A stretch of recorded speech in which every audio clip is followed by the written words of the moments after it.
Isa ang Australia sa mga bansang ikinukonsidera ng defense team ni dating Pangulong Rodrigo Duterte bilang posibleng tumanggap sa kanya sakaling aprobehan ng inihiling na interim release. Ayon kay Vice President Sara Duterte, target ng mga abogado na maisakatuparan ng pansamantalang paglaya ng dating Pangulo.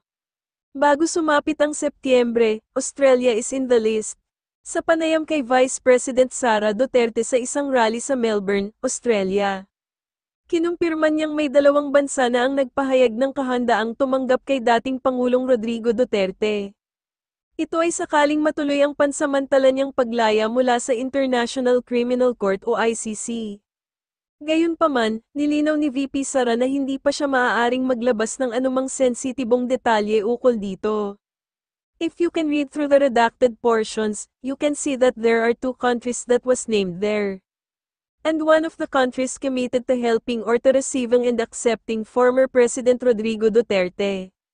Unfortunately, sir, I cannot talk about the contents of that petition. Only the lawyers of President Duterte can talk about the request for interim release because some portions of that, particularly those items that were redacted and considered as confidential, can only be between those who have a privilege, lawyer-client privilege. Sinabi ni VP Sara na isa ang Australia sa mga bansang kinukonsidera ng legal team ni dating Pangulong Duterte bilang posibleng tumanggap sa kanya sakaling aprobahan ang hiling na interim release.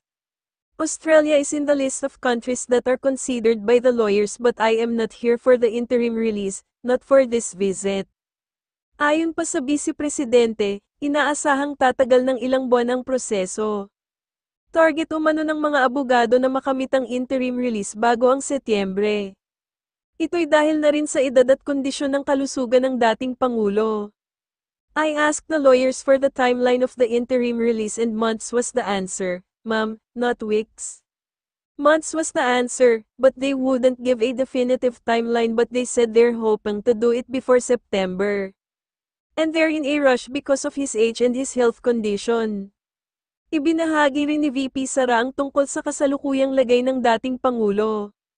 Aniya, labis na raw itong pumayat at tila apektado ng klima at pagkain sa kanyang kinaroroonan. Well, you haven't seen him this thin before. I don't think he's ever been this thin since maybe before his marriage, so he's thick-thin because of the lack of appetite and because of the weather. It's very cold for him, he's not used to the cold, and I think it's the way that they cook the food. It's not really traditional Filipino food.